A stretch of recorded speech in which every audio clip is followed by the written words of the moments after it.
Hai, sebelumnya Assalamualaikum warahmatullahi wabarakatuh. Perkenalkan, nama saya Kirana Adani Rahma. Saya dari kelas Akuntansi Keuangan Reguler tahun 2020 dengan NPM 203111016. Saya dari Politeknik Piksi Ganesha Indonesia. Berikut merupakan tugas mata kuliah Public Relation yang diampu oleh Ibu Titi Haryanti SEMSI. Tugas ini dibuat untuk memenuhi UAS pada semester 3. Mari kita simak. Bab 1 Pendahuluan. Seperti yang kita ketahui bahwa hubungan antar manusia adalah komunikasi yang telah memasuki tahap psikologis dan komunikasinya saling memahami pikiran, perasaan, dan melakukan tindakan secara bersama. Bentuk komunikasinya yaitu bisa berupa humas. Humas di sini merupakan bentuk komunikasi yang berlaku bagi semua jenis organisasi baik komersial ataupun non-komersial. Baik, di sini kita akan membahas mengenai sejarah dan perkembangan public speaking. Sekarang kita akan mengenal istilah public relation.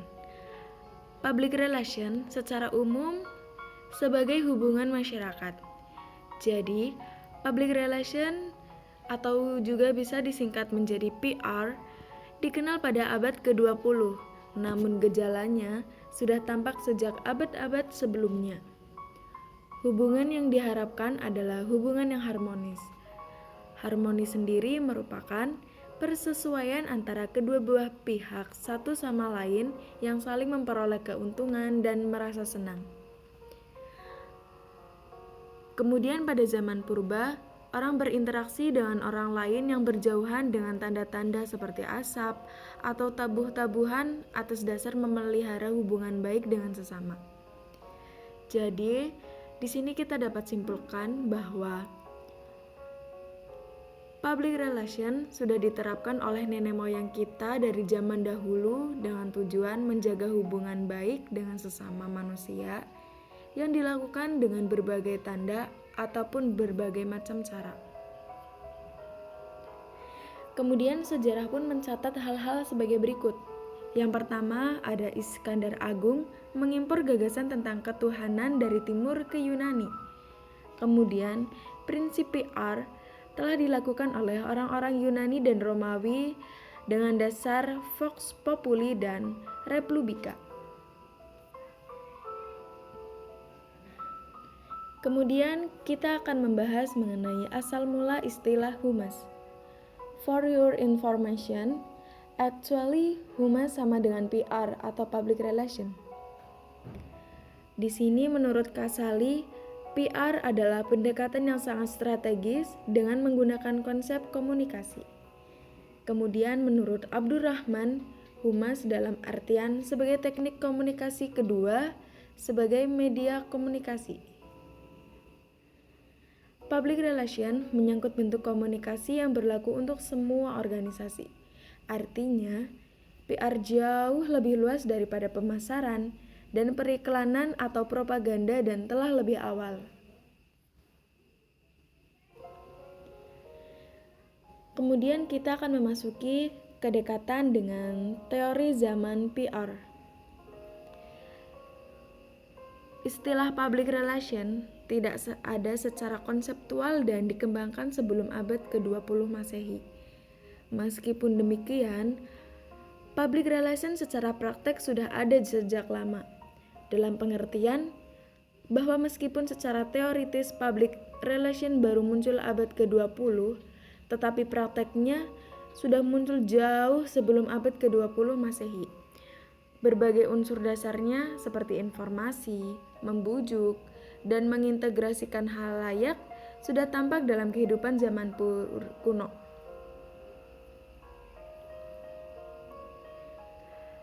Praktek public relation pada zaman kuno dicontohkan oleh Kustadi Suhandang dengan adanya hubungan dengan orang lain yang berjauhan dengan atau melalui tanda-tanda berupa asap api atau gunung atau tabuh-tabuhan, tiada lain untuk menarik perhatian dalam rangka memberitahukan sesuatu kepada orang lain atas dasar memelihara hubungan baik dengan sesamanya.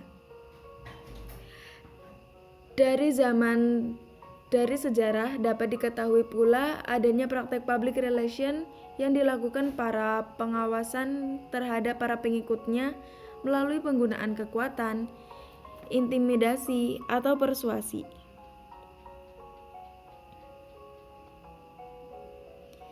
Bahkan mereka menggunakan totem atau benda-benda keramat, tabu atau hal-hal yang bersifat tabu, atau supranaturalisme. Pada zaman kerajaan Mesir, Babilonia, Asyria, dan Persia, public relation dilaksanakan oleh pemimpin dan penguasanya melalui seni dan sastra. Jadi di sini seperti yang sudah saya katakan tadi bahwa nenek moyang kita telah menggunakan public relation dengan berbagai macam cara mereka. Suatu langkah maju dalam kegiatan public relation terlihat pada abad pertengahan di mana timbul perserikatan-perserikatan dagang yang disebut gilda, yang merupakan suatu organisasi yang anggotanya terdiri dari orang-orang yang bermata pencaharian yang sama. Di dalam organisasinya, mereka memilih pengurus dan menentukan peraturan-peraturan yang dapat menjamin keteraman bersama di dalam bidang perniagaannya. Dengan adanya sedikit lebih keteraturan dari praktik public relation yang terorganisasi dipandang muncul pertama kali pada zaman gilda ini.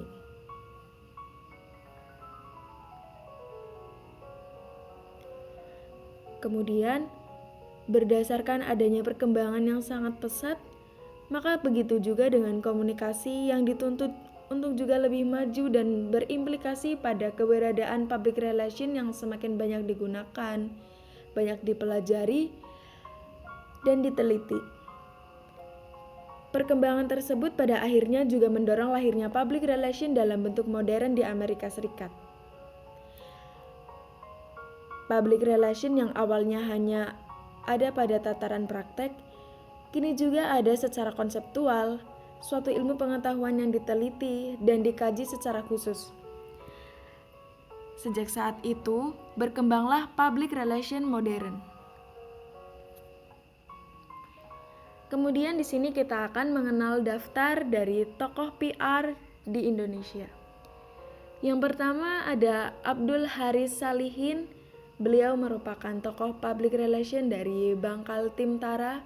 Kemudian ada Ade Cahya. Beliau merupakan tokoh public relation dari Pupuk Kujang. Kemudian ada Aditya Irawati dari staf khusus Presiden bidang komunikasi. Kemudian ada Agung Laksamana dari Perhumas, Denny Abidin dari Telkomsel, dan Devo Hadafi. Beliau merupakan tokoh public relation dari Pemprov Sulsel atau Sulawesi Selatan. Kemudian kita akan beralih ke tokoh public relation dunia. Beliau adalah Ivy Lee. Ivy Lee adalah putra dari seorang pendeta bernama James Widerman Lee. Ia memiliki seorang adik bernama Laura dan keponakan bernama Williams S. Burroughs, seorang novelis dan juga jurnalis, penulis cerita pendek berkebangsaan Amerika. Lee menikah Cornelia Bartlett Bigelow pada tahun 1901. Mereka memiliki 3 anak, yaitu ada Alice Lee, James Widerman Lee II, dan Ivy Lee Jr. Ivy Lee meninggal di New York pada usia ke-57 tahun akibat penyakit tumor otak. Beliau merupakan lulusan dari Princeton University dan merupakan jurnalis untuk New York Times, The New York American, dan The New York World.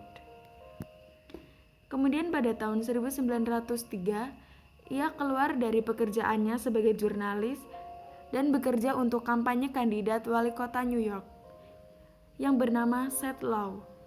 Pada tahun berikutnya, ia tetap dalam Partai Demokrat, membantu menangani publisitas Hakim Alton B. Parker dalam pemilihan presiden melawan Theodore Roosevelt.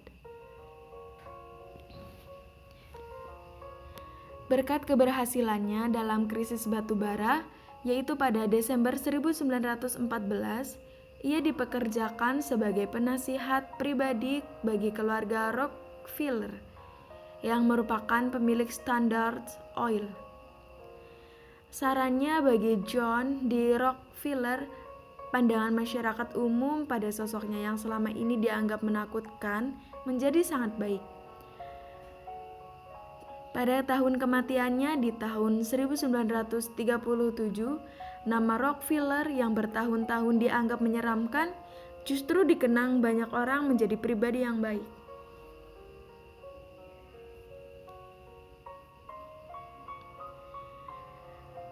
Kemudian kita akan memasuki periode PR di dunia. Periode pertama pada tahun 1700 hingga 1800. Periode ini juga dikenal dengan Public Relation as Non-Organized Activity. Pada masa ini, public relation hadir dalam aneka kegiatan, namun tidak terstruktur dengan baik. Terlebih lagi, pada masa-masa ini banyak upaya persatuan rakyat dalam rangka meraih kebebasan dari perbudakan, bahkan kolonialisme yang tengah melanda dunia. Adapun kegiatan yang mewarnai public relation pada masa ini adalah kegiatan-kegiatan kecil, misalnya pidato, korespondensi, hingga pertemuan khusus. Di periode satu ini juga ada banyak deklarasi kemerdekaan yang menjadikannya dijuluki menjadi Public of Independence.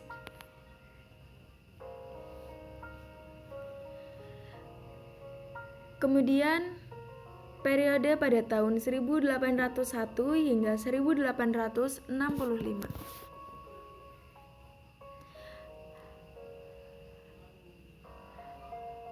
Periode ini selangkah lebih maju dibandingkan dengan sebelumnya. Pada tahun-tahun ini terbilang lebih baik karena public relation manusia diwarnai dengan kegiatan yang cenderung lebih terorganisir. Hal ini didukung oleh kemajuan di berbagai bidang. Misalnya saja, perkembangan di sektor keuangan, industri, perdagangan, bahkan teknologi. Lantaran public relation terorganisir dengan baik, maka perdagangan baik di tingkat lokal, nasional, ataupun internasional pun mengalami perkembangan yang signifikan. Periode satu ini dikenal dengan PR of Expansion. Penamaan tersebut dilatar belakangi oleh humas dan pers yang berhasil melakukan kampanye anti perbudakan di berbagai kawasan. Di antaranya adalah Amerika, Eropa, dan negara-negara maju yang lain.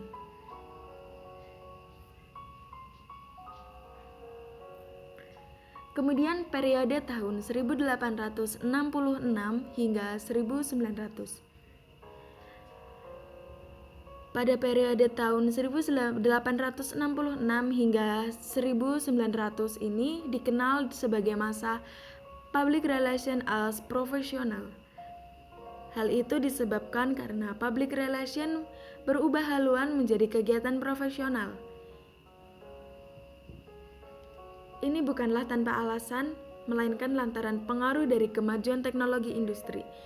Di antaranya ditandai dengan semakin banyaknya penggunaan mesin berbahan bakar dan listrik. Oleh sebab itu, public relation pun dimanfaatkan oleh para tuan tanah untuk melancarkan kegiatan bisnisnya. Bahkan, mereka menggunakan sistem monopoli yang sama sekali tidak memperdulikan nasib rakyat ataupun pekerja. Karena hal tersebut, perkembangan public relation pada masa-masa ini dikenal dengan the public of damned.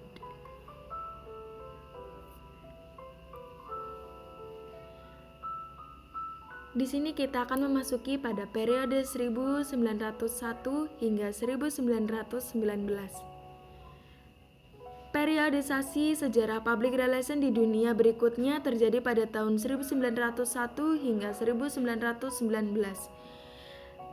Kegiatan public relation yang menonjol pada masa-masa tersebut ialah adanya berbagai kegiatan reportase investigasi.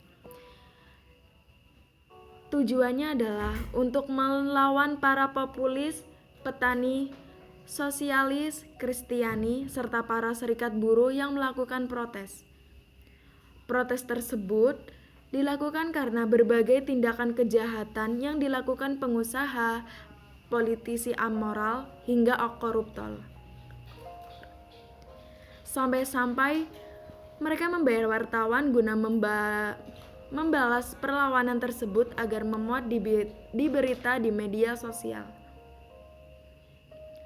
Dalam catatan sejarah public relation sendiri, salah seorang praktisi dari Amerika Serikat bernama Ivy Leadbetter berhasil menyelesaikan krisis mogok massal yang menyebabkan semua kegiatan industri tambang batu bara serta perusahaan kereta api Pennsylvania Railroad lumpuh. Lee mengatasi krisis tersebut dengan strategi Management of PR Handling and Recovery. Dalam hal ini, ia melakukan kerjasama dengan pihak pers agar lebih mudah memudahkan misinya.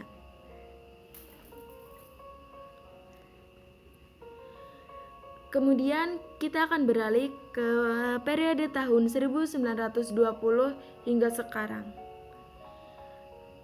Pada tahun 1920 sampai saat ini dikenal sebagai periode The Public Relation of Mutual Understanding. Hal ini ditandai dengan dinobatkannya humas atau public relation sebagai bahan studi, penelitian, serta pemikiran di berbagai perguruan tinggi pada tahun 1923. Kemudian, dari masa ke masa senantiasa mengalami perkembangan baik sampai hari ini. Bahkan, kini telah menunjukkan adanya bentuk kesesuaian, saling pengertian, perubahan sikap, saling toleransi, dan menghargai antar organisasi dan publik.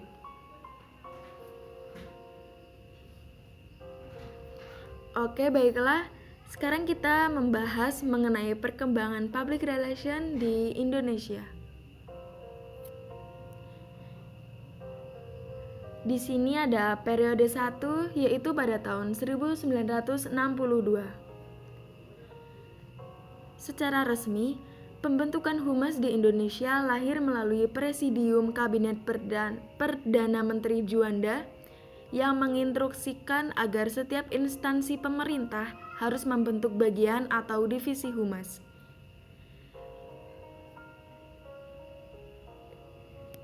Di sini akan dijelaskan mengenai garis besar 7 tugas dari kehumasan dinas pemerintah. Antara lain ada tugas strategis dan tugas taktis. Tugas strategis adalah keikutsertaan dalam proses pembuatan keputusan oleh pimpinan hingga sampai kepada pelaksanaannya. Kemudian, tugas taktis di sini dijelaskan bahwa memberikan informasi, motivasi, pelaksanaan komunikasi timbal balik dua arah, supaya tercipta citra atas lembaga atau institusi yang diwakilinya.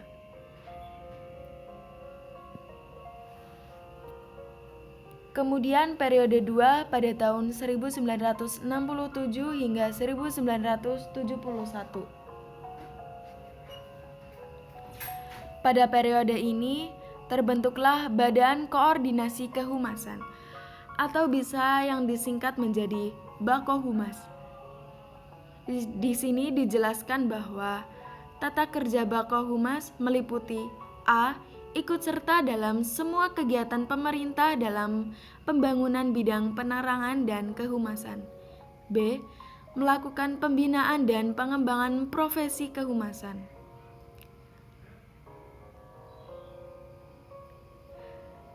Jadi sejarahnya yaitu pada tahun 1967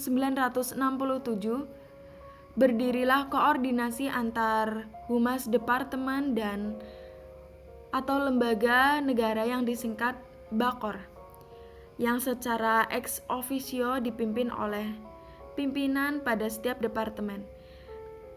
Kemudian pada tahun 1970 hingga 1971, BAKOR diubah menjadi Bakohumas, Badan Koordinasi Kehumasan Pemerintah, yang diatur melalui SK Menpen nomor 31/Kep/Menpen tahun 1971.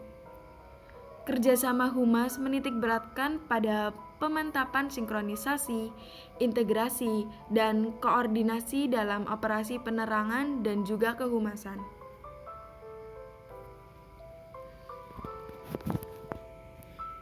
Kemudian kita memasuki periode ketiga, yaitu pada tahun 1972 hingga 1993.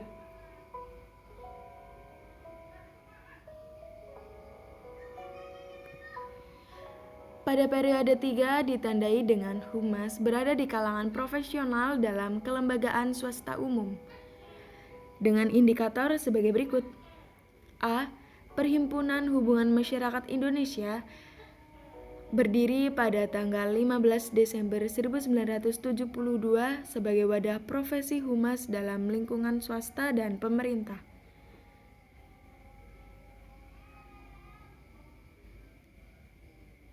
B. APRI, Asosiasi Perusahaan Public Relation, terbentuk pada tanggal 10 April 1987 di Jakarta dengan tujuan sebagai wadah profesi yang terbentuk organisasi perusahaan public relation yang independen.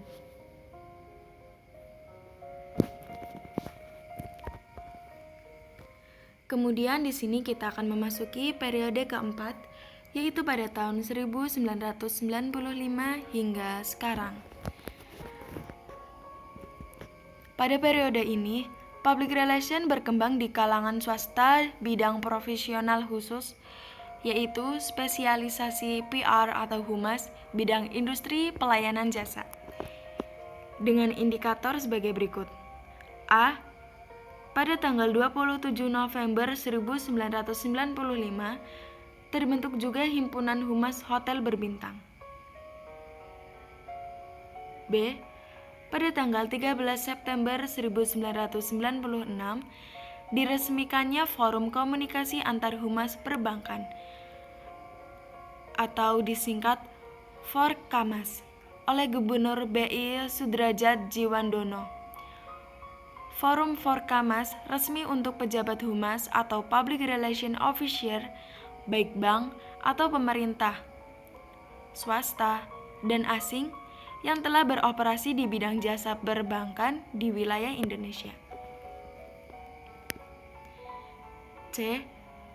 Beredarnya SKB Pepam nomor 63 tahun 1996 tentang kewajiban pihak emiten atau perusahaan yang go public di BEG atau Pasar Bursa Efek Jakarta dan Bursa Efek Surabaya, juga memiliki lembaga corporate secretary. D. Berdirinya PRSI, Public Relations Society of Indonesia, pada tanggal 11 November 2003 di Jakarta. PRSI menyerupai PRSA atau Public Relations Society of America, sebuah organisasi profesional yang bergengsi dan berpengaruh serta mampu memberikan sertifikasi akreditasi PR profesional atau APR di Amerika yang diakui secara internasional.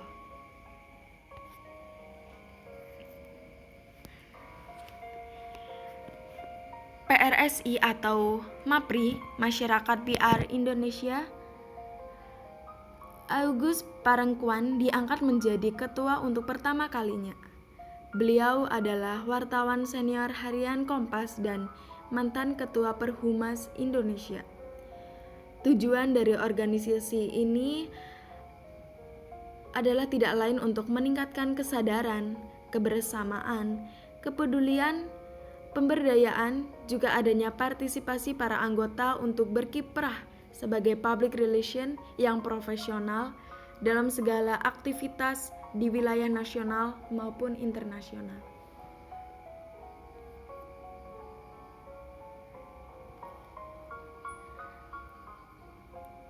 Kemudian kita akan membahas mengenai prospek PR pada era global.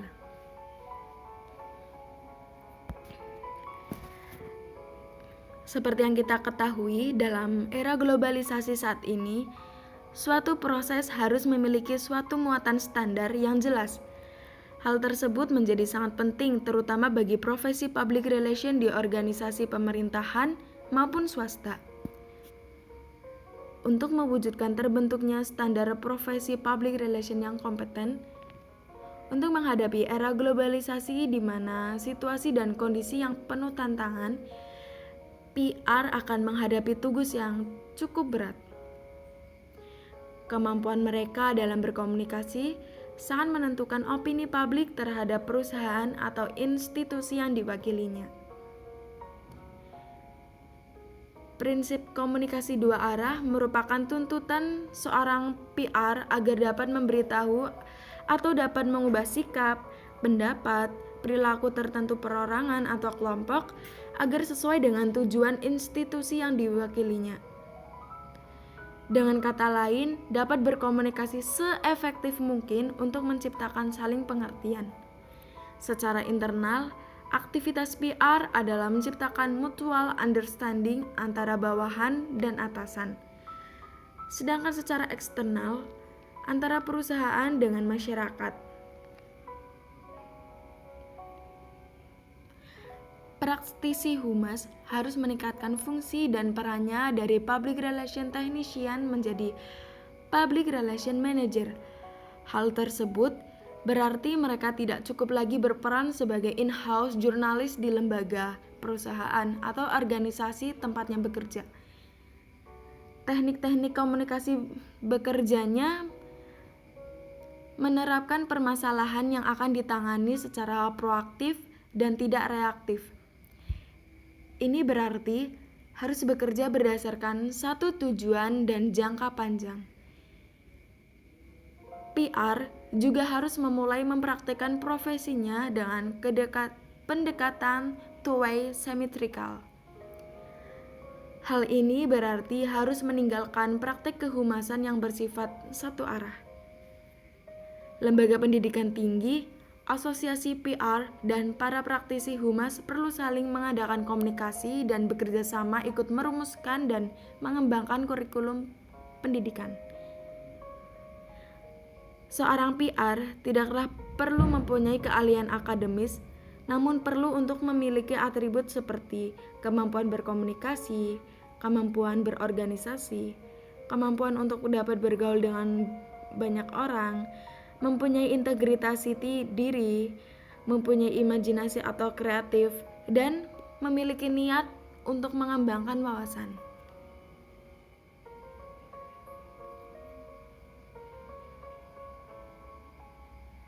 Di dalam era globalisasi, sebuah pemerintahan, public relation atau bidang kehumasan juga sangat diperlukan. Pada saat yang sekarang ini, pemerintahan harus terbuka. Tidak seperti zaman dahulu. Dalam era keterbukaan ini, masyarakat bisa mempertanyakan kebijakan pemerintah dan pemerintah harus mengkomunikasikan atau menginformasikan kebijakannya kepada masyarakat. Nah, disinilah PR atau public relation dibutuhkan untuk mengkomunikasikan atau menginformasikan semua kebijakan pemerintah kepada semua masyarakat, agar tercapai semua tujuan yang akan dicapainya. Profesi public relation pada zaman sekarang atau pada era globalisasi ini sangat memanfaatkan adanya fasilitas penyebaran informasi yang sangat canggih, yaitu internet. Kini, internet pun semakin memasyarakat.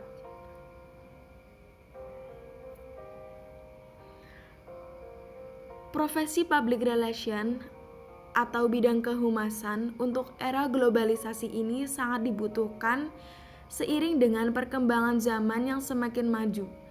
dan sumber daya manusia atau publik yang semakin cerdas pula, baik untuk perusahaan yang berfungsi untuk menyebarkan informasi ataupun untuk bidang pemerintahan dan yang lain yang berfungsi untuk menginformasikan kebijakannya kepada masyarakat. Sebagai public relation merupakan profesi yang masih relatif baru bagi masyarakat Indonesia dan sangat-sangat dibutuhkan seiring dengan perkembangan zaman semakin maju ini. Saat ini, public relation harus berhadapan dengan fakta yang sebenarnya. Terlepas dari apakah fakta itu buruk, baik, atau tanpa pengaruh yang jelas. PR atau public relation lebih luas ketimbang pemasaran dan periklanan atau propaganda dan telah lebih awal. Kesadaran terhadap peluang baru public relation di masa depan perlu dikembangkan dengan memperlihatkan